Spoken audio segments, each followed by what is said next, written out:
Students BCom part third paper second, इसमें हम पढ़ रहे हैं आरबीआई और आरबीआई के फंक्शंस को हम डिस्कस कर रहे थे लास्ट वीडियो में। तो शुरू करते हैं। इसका नेक्स्ट कार्य जो है वो है विदेशी विनिमय नियंत्रण, control on foreign exchange. RBI देश के बहुमूल्य धातु कोषों और विदेशी विनिमय कोषों को अपने पास सुरक्षित रखता है। भुगतान असंतुलन की स्थिति में बैंक इन कोषों के द्वारा विनिमय दर में सापेक्षिक स्थिरता लाने का प्रयास करता है। स्थिरता के लिए आरबीआई निश्चित दरों पर नियंत्रित दर से विदेशी विनिमय का क्रय विक्रय करता है।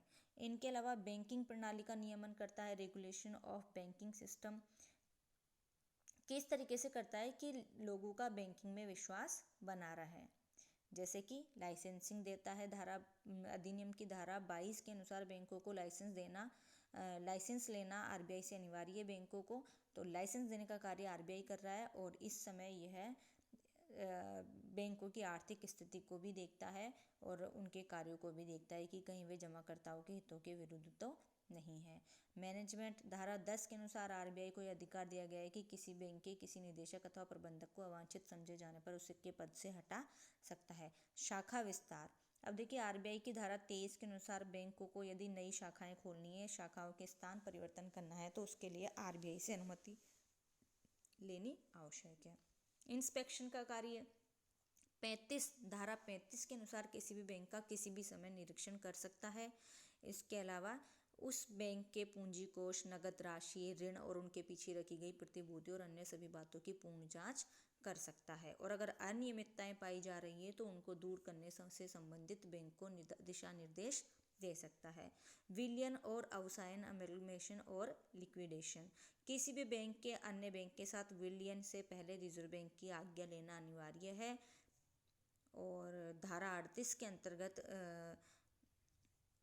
ये है कि जिन बैंकों की आर्थिक स्थिति अधिक बिगड़ जाती है और सुधार की कोई संभावना नहीं होती तो रिजर्व बैंक उनके अवसायन के लिए बैंकिंग अधिनियम की धारा 38 के अंतर्गत उच्च न्यायालय को प्रार्थना पत्र देता है। साख नियंत्रण का कार्य, क्रेडिट कंट्रोल का कार्य आरबीआई ही करता है और इसके अंतर्गत कई मात्रात्मक और गुणात्मक उपायों के द्वारा प्रत्यक्ष एवं अप्रत्यक्ष रूप से साख नियंत्रित करता है ताकि आर्थिक व्यवस्था या जो मुद्रा व्यवस्था है वो सुचारू रूप से चल सके। इसके लिए हम साख नियंत्रण का चैप्टर यदि डिस्कस करते हैं तो उसमें आरबीआई मौद्रिक नीति के द्वारा मौद्रिक नीति में साख नियंत्रण का कार्य करता है। किसके द्वारा? गुणात्मक और मात्रात्मक विधियों के द्वारा। इनको हम बीकॉम पार्ट सेकंड के पेपर में भी बहुत डीपली पढ़ चुके हैं। नेक्स्ट है जो वो है अन्य कार्य। तो अन्य कार्य कौन कौन से होंगे? कृषि साख का कार्य करता है और उसके लिए आरबीआई ने नाबार्ड की स्थापना की 1982 में। नाबार्ड बोले तो national agriculture and rural development bank. इनके अलावा इंडस्ट्रियल फाइनेंस के लिए 1964 में एक राष्ट्रीय औद्योगिक दीर्घकालीन साख कोष की स्थापना करी है। अब देखो नाबार्ड के भी 2 कोष बना, आरबीआई ने 2 कोषों की स्थापना कर रखी है नाबार्ड के अलावा, कि राष्ट्रीय कृषि साख कोष यानी कि दीर्घकालीन और राष्ट्रीय कृषि साख स्थिरीकरण कोष। जुलाई 1982 में इन दोनों ही कोषों को इसने क्या कर दिया? नाबार्ड की स्थापना करके नाबार्ड को हस्तांतरित कर दिया। इसके अलावा आर्थिक समंकों का एकत्रीकरण और प्रकाशन का कार्य करता है। Collection and publication of statistics, यानी कि डेटा जो होंगे रिजर्व बैंक के मुद्रा, साख, वित्त, बैंकिंग, कृषि, औद्योगिक उत्पादन, मूल्य वृद्धि आदि विषयों से संबंधित डेटा कलेक्शन का काम करता है और उनका विश्लेषण करके, एनालाइज करके उनके निष्कर्षों को अपने प्रतिवेदनों, अपने रिपोर्ट्स में प्रकाशित करता है। अब भारतीय रिजर्व बैंक के प्रमुख प्रकाशन से संबंधित रिपोर्ट्स कौन कौन सी है? अगर छोटा क्वेश्चन आए तो आपको याद होना चाहिए। भारतीय रिजर्व बैंक बुलेटिन ये मासिक है। चलन तथा वित्त की रिपोर्ट ये वार्षिक है। रिजर्व बैंक की वार्षिक रिपोर्ट तथा भारत में बैंकिंग की प्रवृत्ति एवं प्रगति और रिजर्व बैंक का साप्ताहिक विवरण, इन नामों से रिजर्व बैंक प्रकाशन करता है। इनके अलावा बैंकिंग शिक्षा तथा प्रशिक्षण का कार्य भी करता है रिजर्व बैंक, बैंक के कर्मचारियों और अधिकारियों की शिक्षा और प्रशिक्षण के लिए। और इनके लिए रिजर्व बैंक ने मुंबई में बैंकर्स ट्रेनिंग कॉलेज की स्थापना की है। पूना में कॉलेज ऑफ एग्रीकल्चर बैंकिंग की स्थापना की है। चेन्नई में reserve bank staff training college की स्थापना की है। इनके अलावा मुंबई, कलकत्ता, चेन्नई और नई दिल्ली में क्षेत्रीय प्रशिक्षण केंद्र स्थापित किए हैं। और ट्रांसफर ऑफ मनी, मुद्रा हस्तांतरण का कार्य करता है सभी बैंकों के लिए एक स्थान से दूसरे स्थान पर। मुद्रा परिवर्तन का कार्य करता है, पुरानी और विकृत मुद्रा के बदले नई मुद्रा प्रदान करता है, या फिर बड़े नोटों और छोटे नोटों व सिक्कों में परिवर्तन करने का कार्य करता है।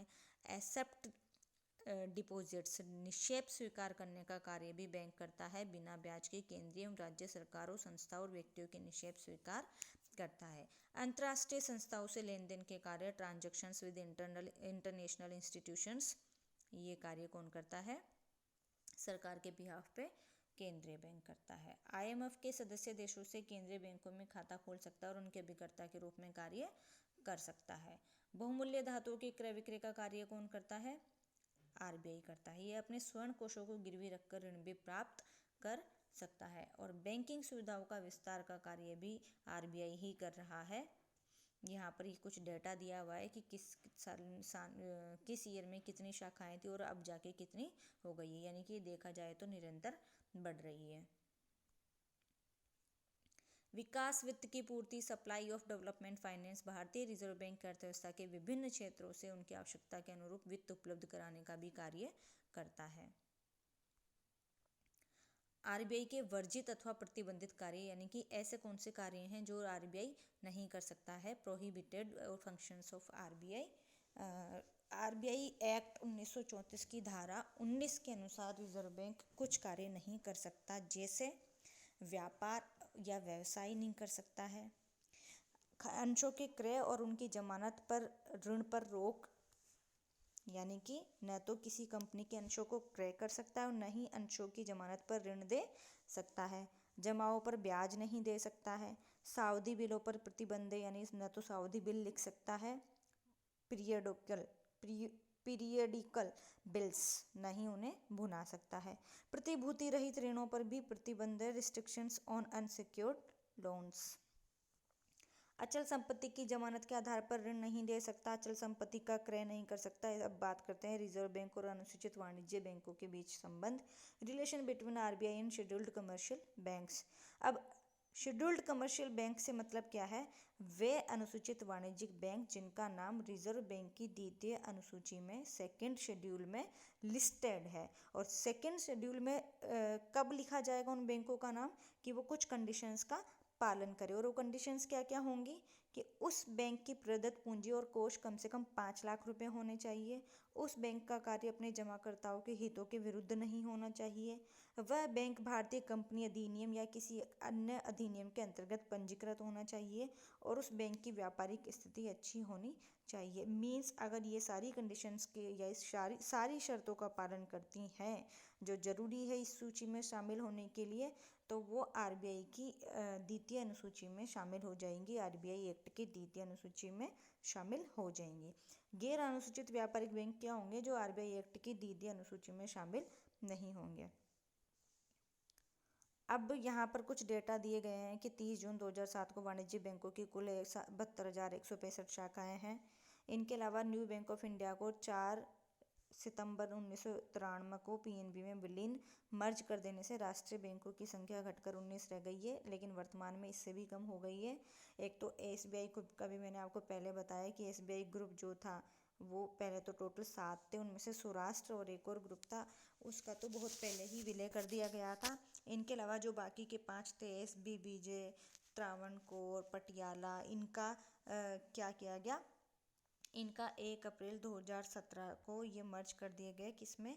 SBI में, यानी कि 31 मार्च 2017 के बाद से इनका अस्तित्व खत्म हो गया, ये SBI में विलीन हो गए। और इनके अलावा एक महिला बैंक भी खुला था शुरू में, उसका भी और अन्य बैंकों का भी मर्ज कर दिया गया था SBI में। इनके अलावा और भी अदर बैंक्स को मर्ज करके वर्तमान में लगभग 12 के आसपास कुछ राष्ट्रीयकृत बैंकों की संख्या बची, यानी कि 19 से भी घट करके कम रह गई है। लेकिन उसके अलावा भी और 2 बैंक्स और बन गए हैं इसमें, तो शायद वो बढ़ भी गई है, जैसे ICICI भी एक बैंक हो गया है और IDBI को भी बैंक के रूप में कार्य करने की अनुमति RBI से मिल गई है। बात करते हैं अनुसूचित बैंकों को RBI से प्राप्त होने वाली सुविधाएं। Facilities to scheduled banks by RBI।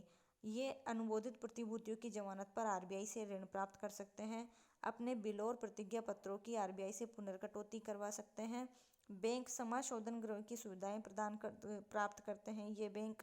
इनके अलावा संकट के समय अनुसूचित बैंक आरबीआई से आर्थिक सहायता और मार्गदर्शन प्राप्त करते हैं और अनुसूचित बैंकों को मुद्रा हस्तांतरण की सुविधा भी आरबीआई प्रदान करता है।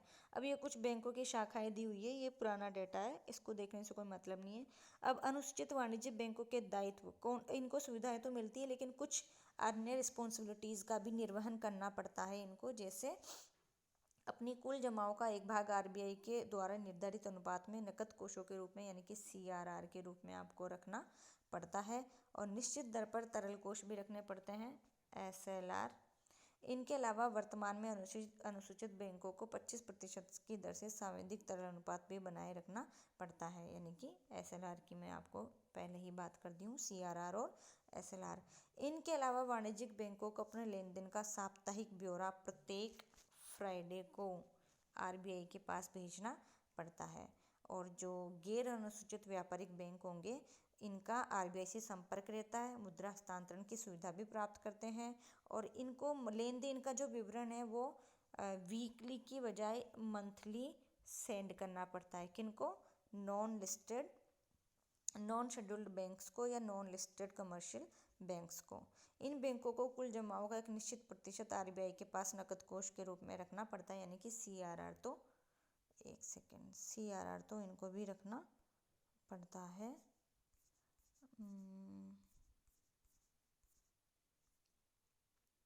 अब बात करते हैं आरबीआई द्वारा साख नियंत्रण का कार्य, credit control by RBI.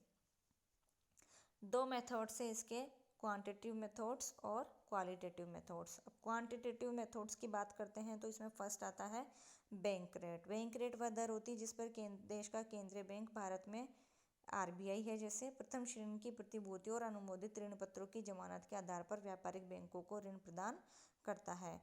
RBI अधिनियम की धारा 1949 के अनुसार बैंक दर वह प्रमाणित दर है जिस पर आरबीआई ऐसे विनिमय बिलों या व्यापारिक पत्रों का क्रय विक्रय या पुनर्कटौती करने को तैयार रहता है जो कि इस अधिनियम के अंतर्गत क्रय किए जा सकते हैं।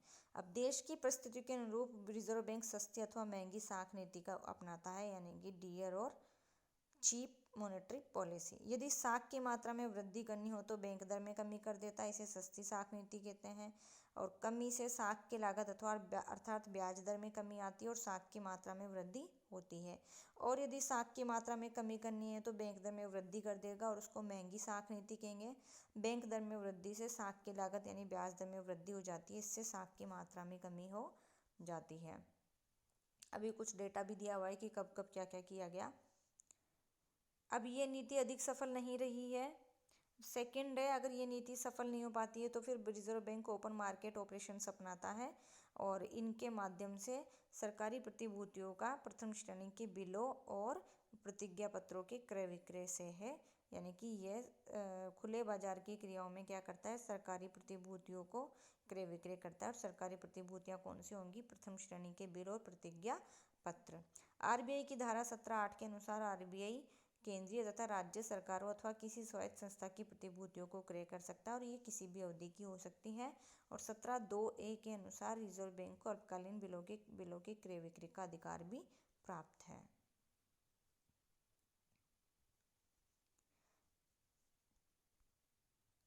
इनके अलावा खुले बाजार की क्रियाओं को बैंक दर की पूरक विधि के रूप में प्रयुक्त करता है, यानी कि साख की मात्रा और उसमें वृद्धि पर अंकुश लगाना चाहता है तो खुले बाजार में प्रतिभूतियों की बिक्री करता है। इसके परिणाम स्वरूप क्या होता है, व्यापारिक बैंक और जनता की क्रय शक्ति रिजर्व बैंक के पास आ जाती है। और जब मुद्रा की पूर्ति में वृद्धि करना होता है तो फिर वो रिजर्व बैंक जनता एवं वाणिज्यिक बैंकों से प्रतिभूतियों का क्रय करने लगता है, जिससे उनके पास तरलता और ऋण देने की क्षमता में वृद्धि हो जाती है और जनता के पास भी साख उपलब्ध हो जाती है। खुले बाजार की क्रियाओं का सीमित उपयोग किया है सरकार की ऋण नीति को सफल बनाने तथा सरकारी प्रतिभूतियों के मूल्यों में स्थिरता बनाए रखने के लिए इस विधि का उपयोग किया जाता है। नेक्स्ट है आपका नगद कोष अनुपात में परिवर्तन।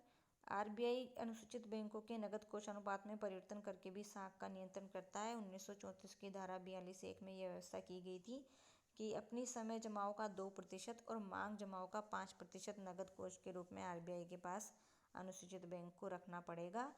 लेकिन 15 सितंबर 1962 में किए गए संशोधन के अनुसार कुल जमाओं का 3% आरबीआई के पास जमा कराना अनिवार्य कर दिया गया।